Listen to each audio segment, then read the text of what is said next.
Un saludo muy especial para todos ustedes, queridos hermanos. Sean bienvenidos a este nuevo curso el día de hoy. Historia de salvación, la Biblia para la vida.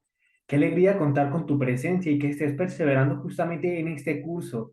Sabemos que es muy importante para ti, porque hemos aprendido que la Biblia no solamente la leemos para conocer o aprender, sino que también la llevamos al corazón para hacer la vida en nuestra vida, que durante este curso ojalá podamos nosotros, interiorizando la palabra de Dios, pueda cambiar nuestra propia historia para descubrir que ese encuentro que ha tenido Israel con Dios, con nuestro Señor, ha sido una historia de ires y venires, de subidas y bajadas.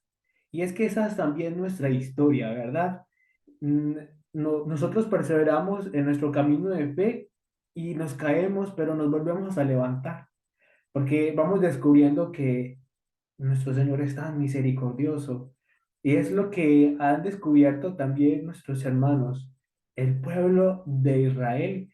Y es lo que hemos aprendido aquí en este curso, descubriendo la historia de este maravilloso pueblo, pero encontrando en ellos, es decir, en su historia, nuestra propia historia de salvación, repito. Es decir, el paso, la llegada, el pacto de alianza que Dios también quiere establecer contigo y conmigo.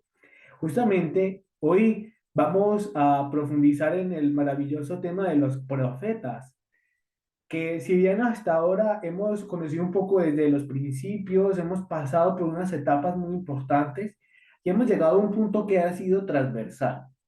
Es decir, el profetismo en Israel no obedece justamente, digamos, a un tiempo en particular, como cuando hablamos de los patriarcas, por ejemplo, que es un periodo estable.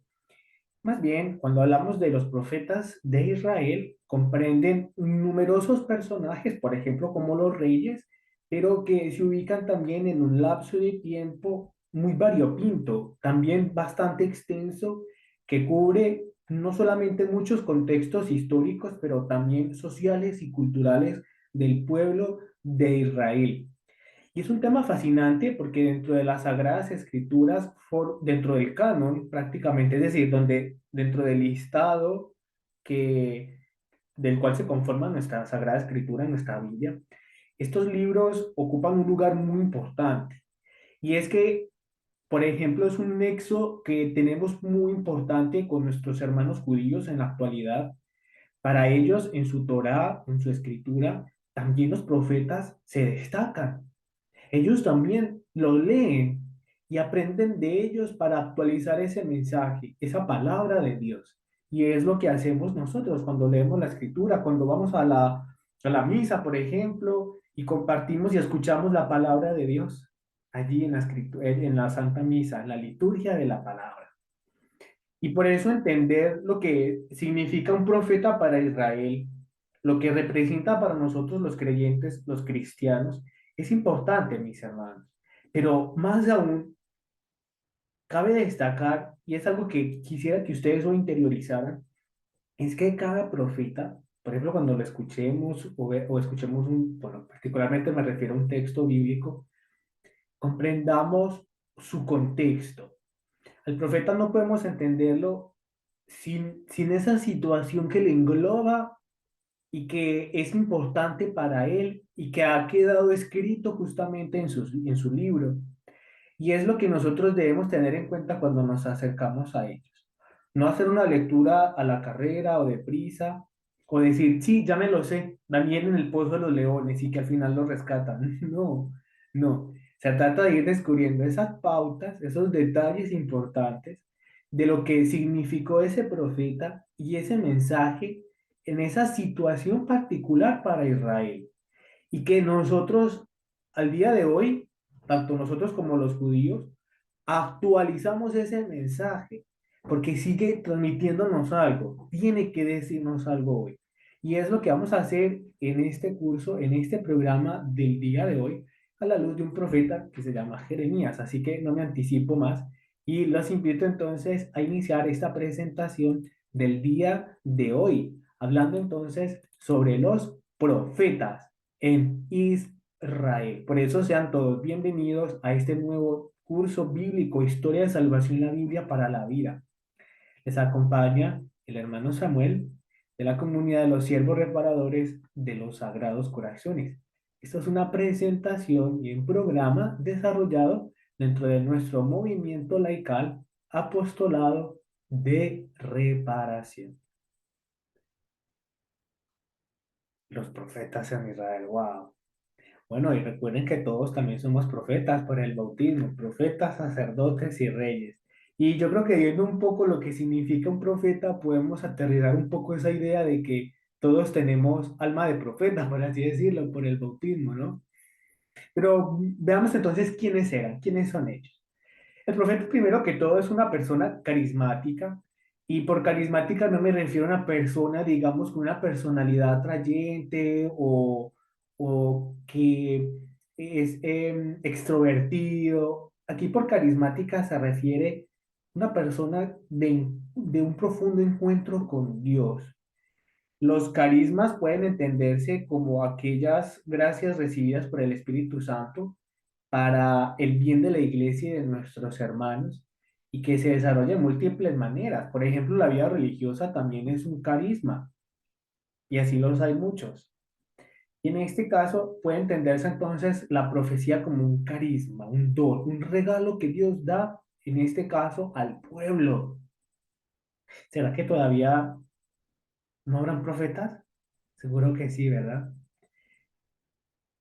Y son personas que son escogidos por Dios para llevar adelante la misión, ojo, de anunciar, denunciar o llevar consuelo a todo el pueblo. Fíjate que esto es muy importante. Fuera que sea una persona dotada, llena de la gracia de Dios, por así decirlo, dotada de sus dones, ha sido entre múltiples personas escogida, y de ahí viene la vocación del profeta. Y por eso nosotros también podemos, digamos, relacionarnos o vernos reflejados en ello, porque nosotros también somos llamados por Dios. Somos elegidos por Él, por eso somos hijos suyos. Y somos elegidos, así como los profetas, para llevar una misión. Cada uno de nosotros, mis hermanos, cumple una misión en esta vida. Y de ahí viene el estilo de vida, el estado práctico. Bueno, nosotros hablamos del estado de vida. Por ejemplo, el estado de vida religioso, el estado de vida matrimonial. Y así también podemos hablar de los profesionales, de los estudiantes. Cada uno desarrolla dentro de la sociedad y dentro de nuestra iglesia una función muy importante. Y en este caso, los profetas, su misión ha sido la de anunciar la palabra que han recibido de Dios, un mensaje. Y muchas veces ese mensaje los ha llevado a denunciar, es decir, a señalar en el pueblo lo que en este caso nosotros sabemos. Por ejemplo, en muchos casos los profetas les reprochaban, vamos a ver más adelante, que han dejado de seguir la ley de Dios, se han desviado de su camino. Pero es que también el profeta no está llamado a señalar ni a juzgar, ellos no juzgan, por el contrario, porque se hacen uno con el pueblo, porque le anuncian ese mensaje de salvación, quieren también llevarlos a él. Y por eso están llamados a llevar consuelo. El profeta también es consolador de Dios. Y en el fondo esto nos habla de que llevan también no solamente el mensaje, sino que también están con los que, a los que les anuncia el mensaje. Les anuncia y están con ellos, les acompaña. Eso es llevar el consuelo de Dios. Por eso ellos también anuncian la esperanza. No tengamos una concepción de un profeta que solamente se dedica a mostrar el mal del pueblo o el pecado. Esa es la denuncia, sí, pero también miramos la otra cara de la moneda, llevar el mensaje de esperanza, de un Dios misericordioso. Y es lo que hacen también los profetas, recordarles al pueblo el perdón de Dios. Y por esta razón, se encuentra constantemente en conflictos que lo pueden llevar al profeta, incluso hasta la entrega de su propia vida. Es como el caso de muchos profetas, ¿verdad? Que fueron incluso apedreados, muertos por el pueblo, perseguidos. Profeta, tantos profetas podríamos decir, pero hay uno, ¿se acuerdan de Eliseo? O mejor, de Elías, que tuvo que andar errante mucho tiempo porque los reyes lo perseguían, los sacerdotes de Baal lo querían matar. Y por eso nosotros debemos preguntarnos también que la responsabilidad de anunciar la palabra de Dios también tiene sus consecuencias. Y quizás nosotros podemos cargar esas consecuencias en nuestras familias, en nuestros lugares de trabajo, por justamente llevar la palabra de Dios y no necesariamente con la palabra, con el testimonio, cuando decimos no a tantas cosas que nos pueden llevar lejos de Dios, ¿verdad? Y eso genera conflicto, mis hermanos. Por eso la realidad de los profetas no es distinta a la nuestra. El profeta bíblico es más que un adivino del futuro, es sobre todo un intermediario entre Dios y los hombres. Mira algo muy hermoso. Tampoco reconozcamos o relacionamos siempre a la ligera. El profeta es el que adivina el futuro, el que sabe los oráculos. No, es decir, sí lo hace, pero sobre todo es aquel que crea puentes entre Dios y los hombres. Justamente un ejemplo es que transmite esa palabra que recibe de Yahvé, de Dios.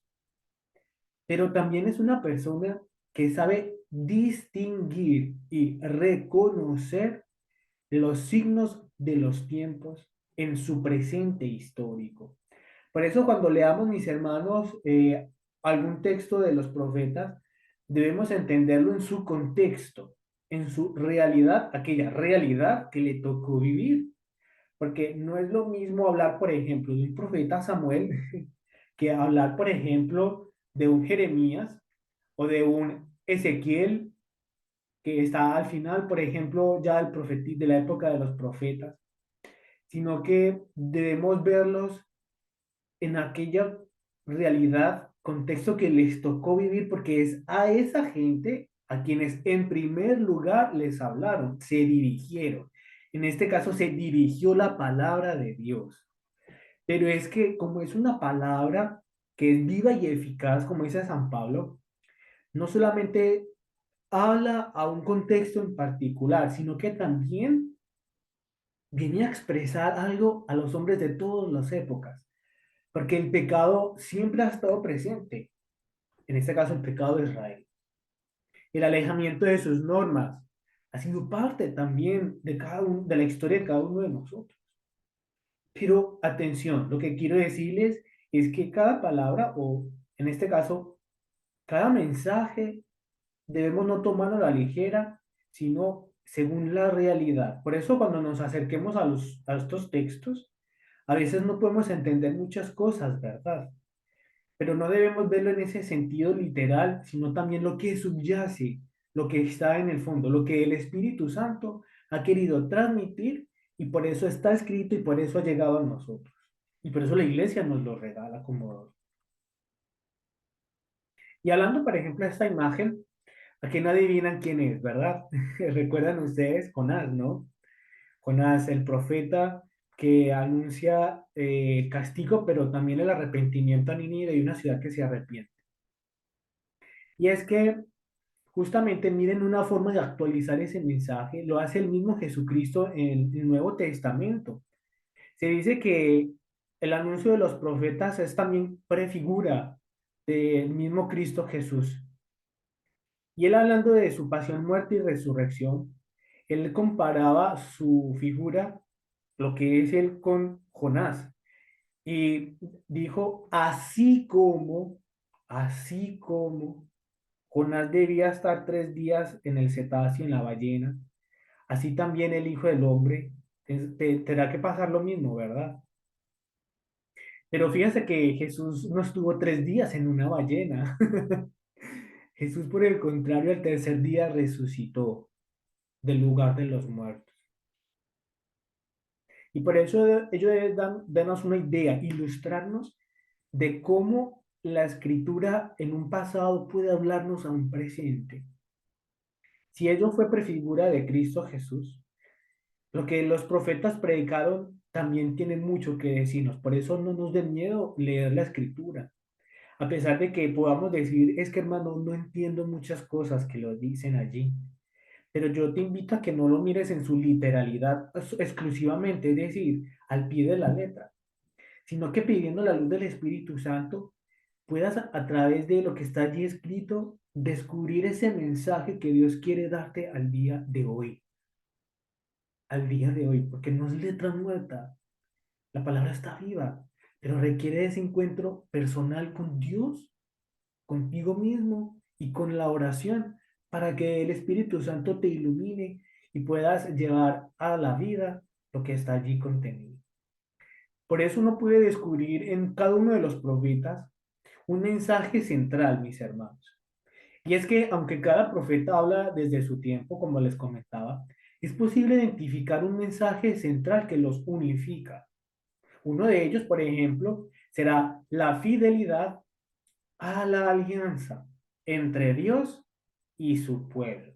Fíjense que el tema transversal de nuestro curso bíblico ha sido el de la alianza, ¿verdad?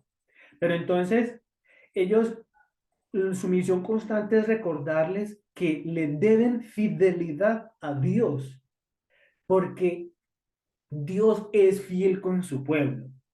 Y esa debe ser la respuesta adecuada a ese pacto, a ese trato, es decir, a esa alianza que Dios ha venido a establecer con el hombre. Pero es que también, como les decía, ellos se encargan de denunciar la idolatría.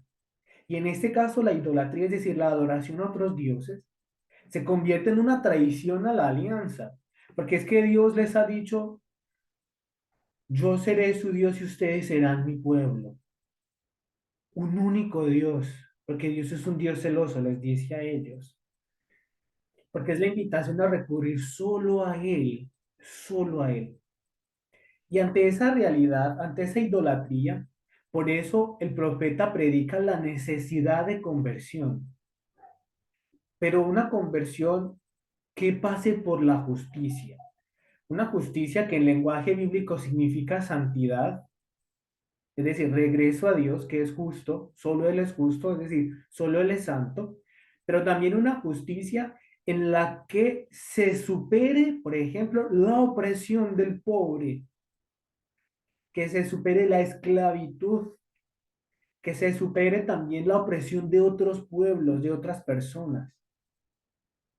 Predican que es necesario superar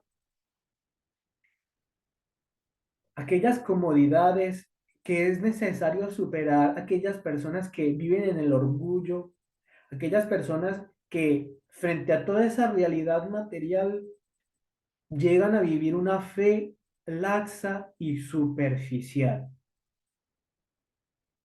Y por eso la santidad de Dios, esa santidad, el santo de los santos, nos invita a responder también de alguna manera a ese llamado que Él hace a través de los profetas y que también te hace a ti y a mí a través de la palabra. Y también ellos hacen un llamado a la esperanza, pero una esperanza entonces que ya se concreta acá en las promesas divinas. Es decir, que Dios es fiel, que Él no rechaza a su pueblo, que Él es como un padre que cuida de sus hijos, que Él es un Dios de misericordia, pero que Él espera de su pueblo eso, regresar a Él, a pesar de, a pesar del pecado y tanta infidelidad que vemos a lo largo de la historia de Israel. Y por eso les presento este esquema bíblico a partir de un curso bíblico de la editorial Verbo Divino muy interesante. Ellos nos presentan estas etapas de la historia del profetismo en Israel, de este movimiento maravilloso, que lo podemos dividir en 6 partes. El primero, vamos a encontrar, por así decirlo, los inicios de este movimiento profético. Es decir, serán los orígenes de lo que serán los profetas. Todavía no hablamos como un movimiento como tal, como lo veremos a partir de la segunda parte, pero en ellos ya vemos personas que han sabido entonces, como les decía, interpretar la realidad de su pueblo y han sabido escuchar la voz de Dios para transmitirla a los demás. Allí encontramos personajes que ustedes conocen como Samuel, como Agías, como Natán. Natán, recuerdan el profeta que acompañó a David en la realeza, participaba allí en la corte del rey, una persona respetada por su pueblo, por el rey. Encontramos a los famosos Elías o Eliseo, y en ellos vamos encontrando esos orígenes, ese perfil, y también en esta primera parte encontramos algunos movimientos de profetas, escuelas de profetas, particularmente con Eliseo. Encontramos en una segunda parte la época de oro. La época de oro, una época muy importante a partir del siglo XVIII antes de Cristo, donde encontramos profetas como Amós, Oseas, Miqueas y la primera parte de Isaías. Isaías es el libro más extenso de los profetas, pero no hace parte de un solo profeta, sino de tres. Y por eso aquí vamos a encontrar el primer Isaías, que se llama así. Y ello lo vamos a encontrar más o menos entre los años 800 y 700, una época que según nuestra clase anterior de la época de los reyes, vamos a descubrir que justamente ellos cumplen esta función durante un periodo muy importante de la monarquía. Una monarquía que en Israel, recuerden, está dividida en dos partes, ¿verdad? El reino de Israel y el reino de Judea. Y vamos a encontrar particularmente en este aspecto cómo encontramos profetas no solamente en una parte, sino en ambas, y cómo van anunciando a cada uno un mensaje particular, especialmente en el Reino del Norte. Un Reino del Norte que ha experimentado, por ejemplo, el profetismo, por ejemplo, de Elías y Eliseo. Ellos están en la parte norte, cuando ya se ha dividido el reino, y denuncian cómo el pueblo incluso ha llegado a puntos tan extremos de apartarse de Dios y construir templos a Baal, a otros dioses, reconociendo de él, por ejemplo, que provenía los dones de la agricultura y diferentes dones, y por eso debían hacerle sacrificios a él, incluso sacrificios humanos, algo que estaba prohibido para Israel.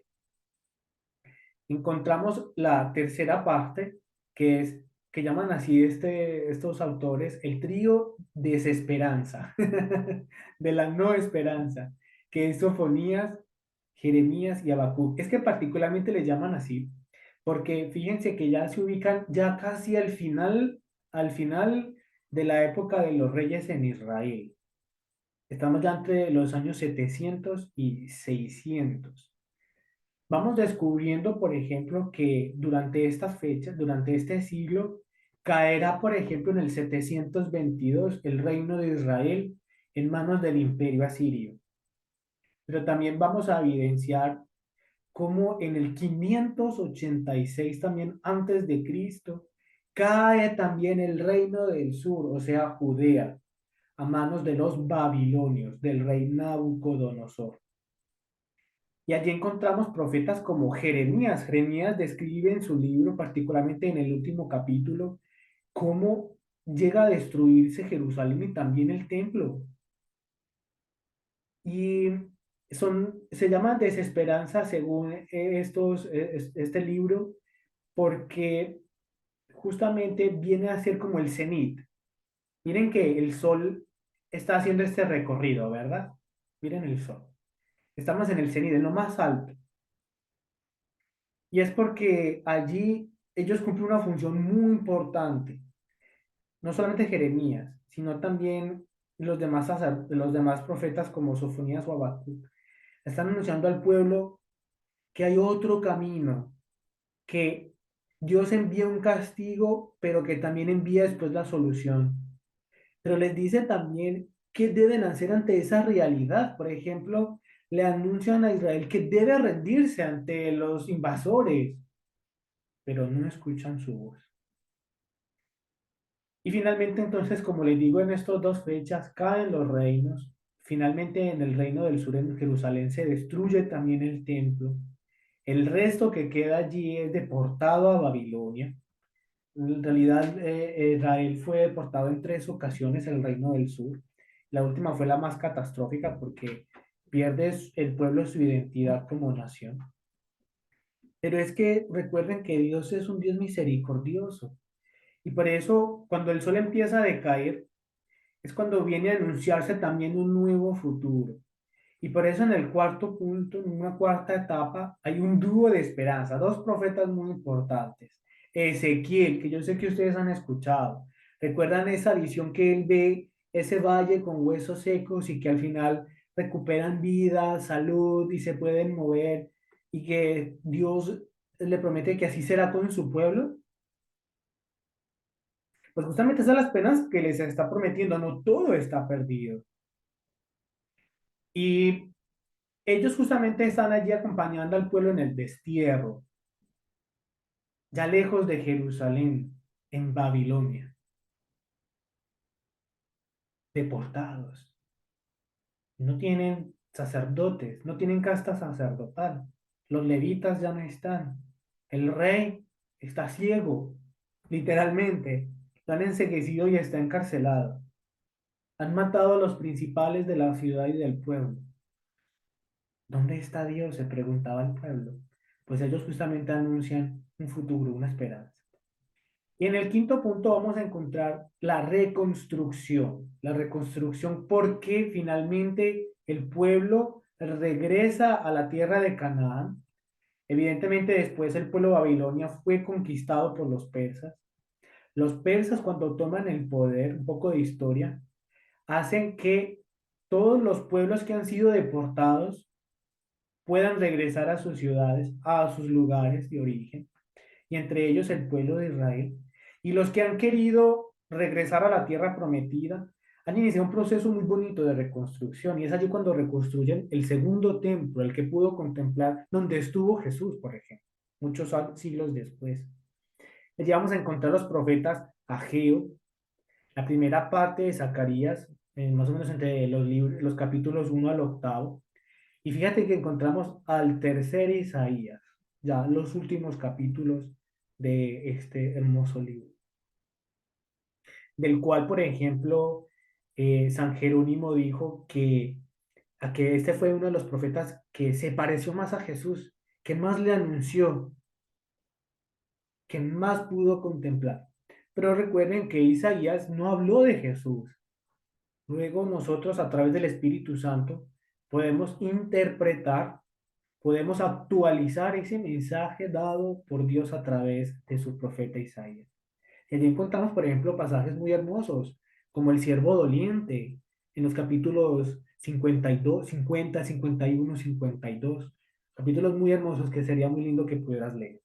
Y finalmente, el sol en el atardecer, en el declive del día, encontramos dos profetas, Zacarías, la segunda parte, es decir, del octavo en adelante, y otro profeta que se llama Joel, libros muy cortos.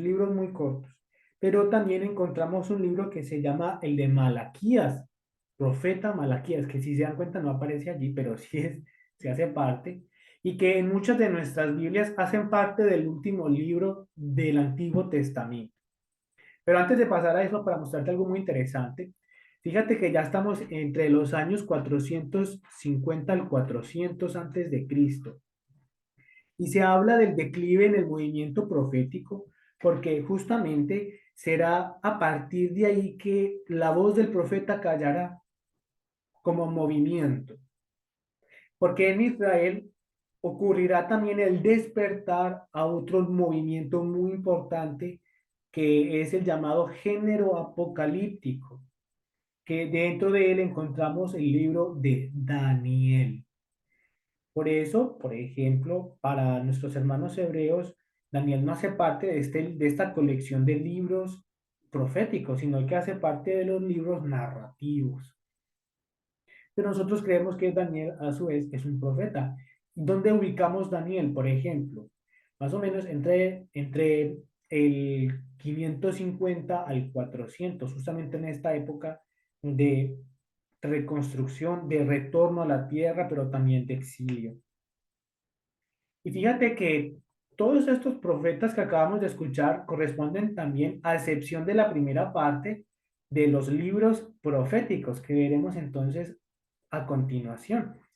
Pero antes de eso, ya que te he hablado de Malaquías y el último libro del Antiguo Testamento, fíjate que si tú tomas en manos, ojalá que veas este curso bíblico con Biblia en mano, y si vas al índice o al contenido, vas a encontrar un orden establecido, ¿verdad? En todas las Biblias, por ejemplo, el primer libro es el del Génesis, incluso el de nuestros hermanos protestantes. Y por lo general, nuestras Biblias se dividen en varias partes. Por ejemplo, el Pentateuco, 5 libros que ya hemos visto, ¿verdad? ¿Recuerdan ustedes el libro del Génesis, que termina con el Deuteronomio? Pero también muchas de nuestras Biblias continúan, por ejemplo, con los libros históricos, iniciando con el libro de Josué. Después de José encontramos los jueces, por ejemplo. En algunos está también Ruth, pero continúa el relato de Primera de Samuel, Segunda de Samuel, Primera de Reyes, Segunda de Reyes. Y allí también encontramos otros libros importantes como los de Crónicas, Esdras, Nehemías, Tobías, Judith. Primera de Macabeos, Segunda de Macabeos. Pero también pasamos a los libros poéticos y sapienciales.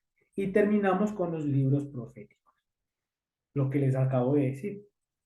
Por ejemplo, este orden hace parte de la Biblia española, la edición de España, que hace parte de los libros litúrgicos de la Conferencia Episcopal Colombiana, particularmente en una edición preparada de la Biblia Joven, de Verbo Divino y la BAC. La BAC es la Biblioteca de Autores Cristianos, una editorial muy importante. Pero también, ¿qué tal si tu Biblia no siga el orden que yo acabo de decir, por ejemplo?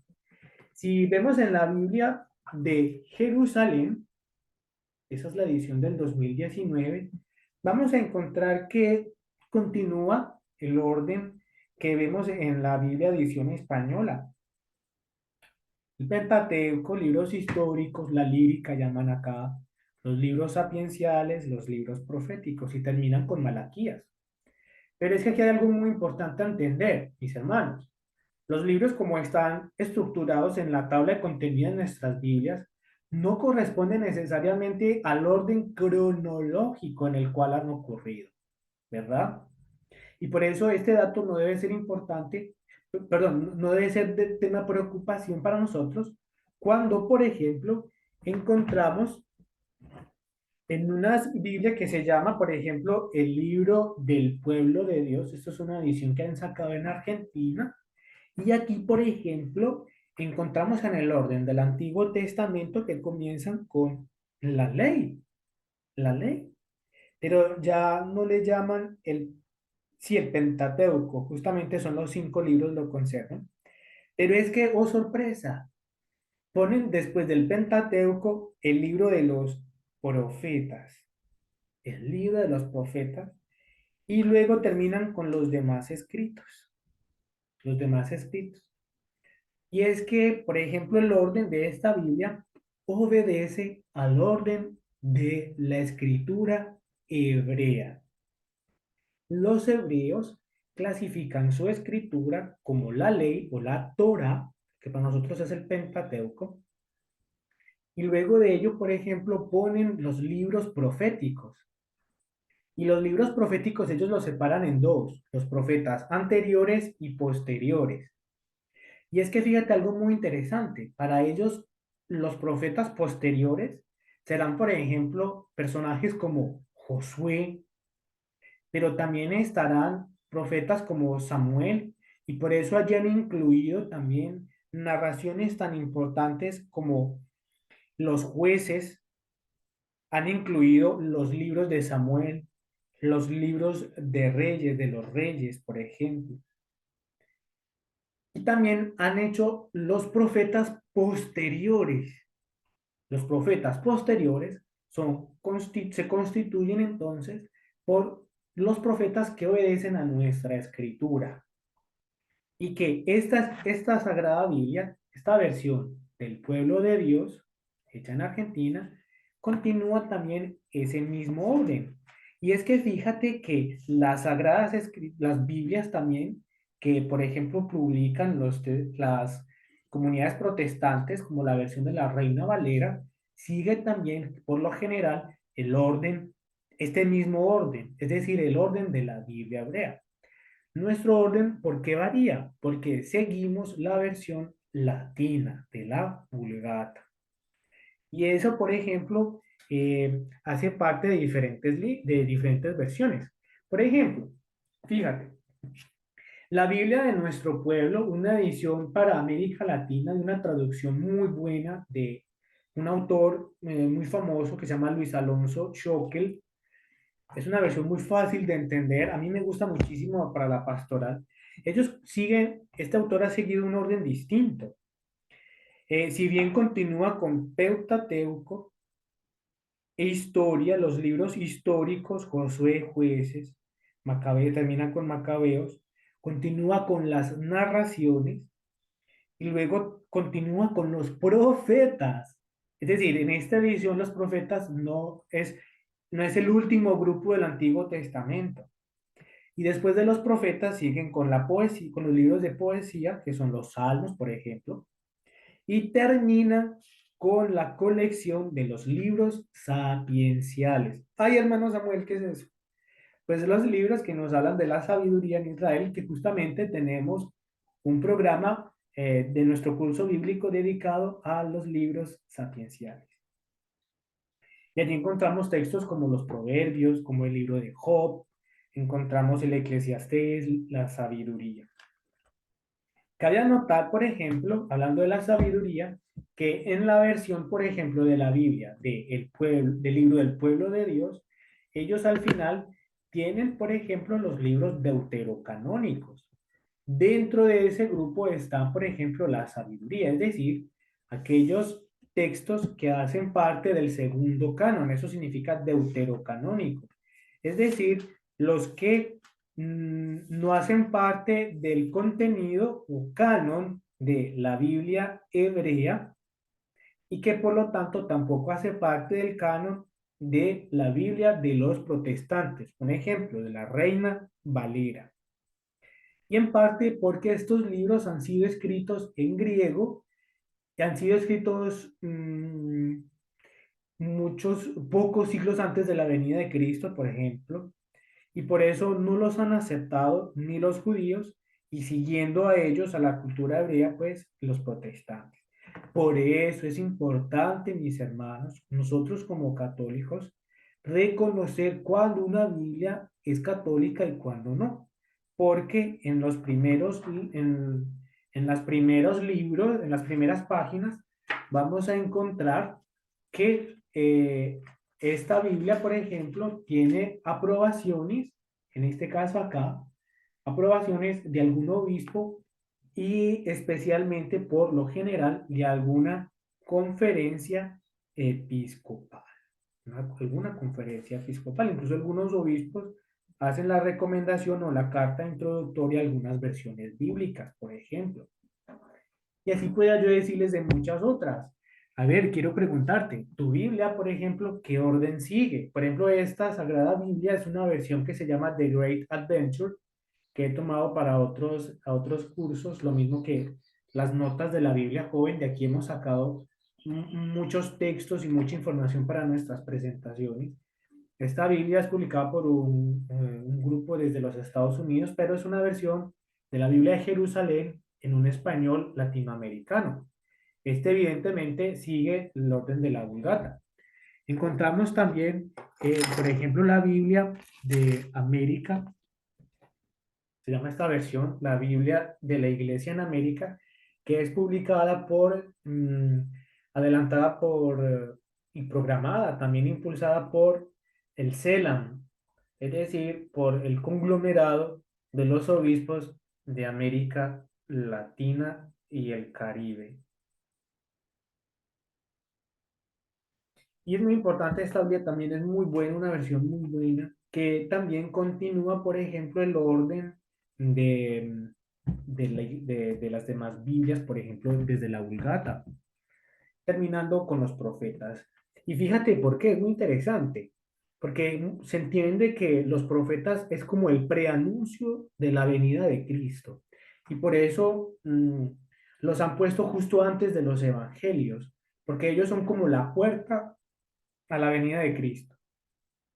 Fíjate que se habla de San Juan Bautista como el último de los profetas. Él es el cierre de este ciclo tan importante. Pero también vemos que en otras Biblias, como la que les dije, que no sigue este mismo orden, sino el de la Biblia hebrea, encontramos en ellos que estos libros sapienciales, en este caso, por ejemplo, el de la sabiduría, abren también la puerta a una comprensión más profunda de quién es Dios y lo que representa Dios para su pueblo y sobre todo la esperanza de un futuro mejor.